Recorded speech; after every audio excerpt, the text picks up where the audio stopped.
Hello everyone, it's good to have you back. Alright, today we'll be looking at something different. Clauses. Can I hear you? Say clauses. Clauses. Fantastic. Now, what is a clause? What is a clause? A clause is a group of words that contains both a subject and a predicate. Can you see that? A clause is a group of words that contains both a subject and a predicate. A clause is a group of words containing a subject and predicate. Now you're going to ask me, what is a subject? And also, what's a predicate? Now you don't have to tell me that subject means the normal course you have in school is not as a basic science, neither is it as just English or math. Now, a subject is a dual of an action. The person performing an action is regarded as a subject. Jane slapped her younger sister. Jane slapped a younger sister. Who performed the action in this sentence I just read out? Jane. Jane slapped, so Jane is performing the action. So Jane is the subject. So a subject is a dual of an action. Now when we come to here, predicate. Predicate is telling you about the action that the subject performed. Predicate is the action that the subject performed. Jane slapped her younger sister. Slap is an action performed by Jane. So slap is your predicate. So in every clause there must be a subject and a predicate in every clause. So that is why we said that a clause is a group of words that contains both a subject and a predicate. Now we have types of clauses. We have two types of clauses. One here we have what we call the independent clauses. Independent clauses, and we have dependent clauses. Dependent clauses. So one clause is independent and another is dependent. Now, what do we mean when we say clauses are independent? Clauses are independent because they can stand on their own. They express a complete thought. It is a complete sentence. That is why we call it an independent clause, because they can stand on their own. They don't have to rely on another sentence to stand. Now let's look at this. Independent clauses. These are complete sentences. These are complete sentences. They can stand alone and express a complete thought. When you make a sentence and the sentence is complete, such sentence is a clause. For example, I want some cereal. I want some cereal. I want some cereal. This sentence is complete. You don't have to attach another sentence to it. Whoever you say this to will understand what you're trying to say. That's because this is an independent clause. It can stand on its own. So now what is, or which of this word is your subject and which of this word is your predicate. Remember that a clause contains a subject and a predicate. I want some cereal. Who wants? I. So I here is your subject because you want it. I want. So I is your subject. And your want here is your predicate. I want some cereal. Now let's look at number 2. Joseph is a good soccer player. Joseph is a good soccer player.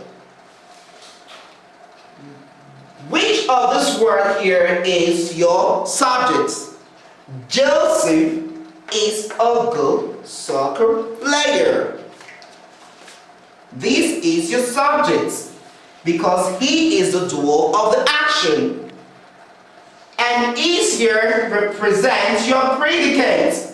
Remember, this is also a primary verb. Is. Words. They are primary verbs. So Joseph is a good soccer player. So Joseph here is a subject and it is your predicate. And because of this sentence express a complete thought and can stand on its own, makes it an independent clause. Now I want to give another example on independent clauses.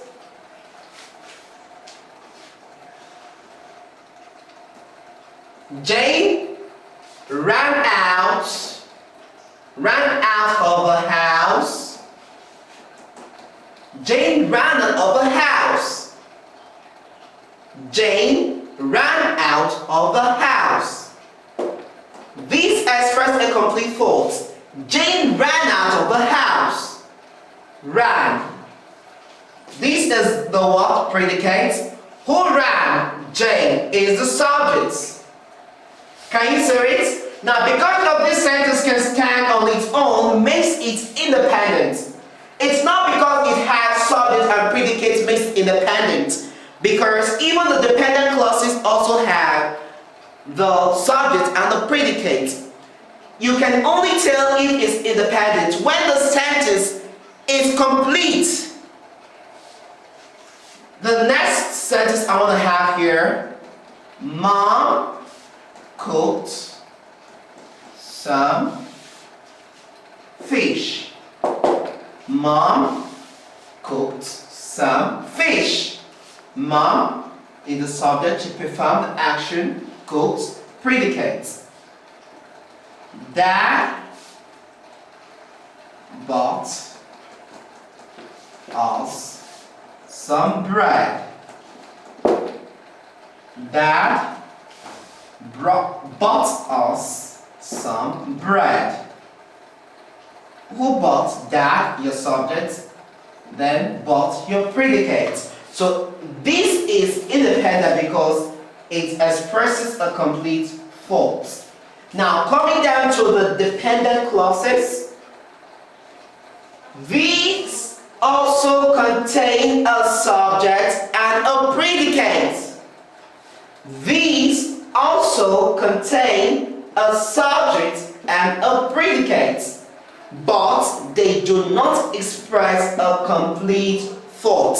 They do not express a complete thought. Let's look at examples of dependent clauses. When it is raining, is the sentence complete? When it is raining, the sentence is not complete.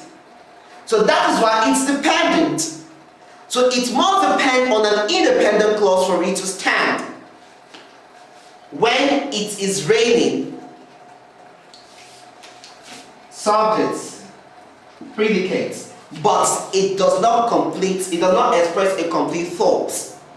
When it is raining. Now the letter B. Because I can't wait for the bus. Because what happened that you can't wait? We don't know. You just said because I can't wait for the bus. It is not complete. Although we have our subjects although we have our predicates, but the sentence is not complete. This makes it dependent. When you tell someone, because I can't wait for the bus, the person will look at you. What are you trying to say? The person does not know what you're trying to say because your sentence is not complete. So it is dependent. Then his sister can. Then his sister can. Can you imagine? The sentence is dependent. It's not complete. Then his sister can. D says, if you can work on Sunday, then what happens? We don't know. If you can work on Sunday. So this sentence is not complete. It's not expressing a complete thought. Look at the letter E.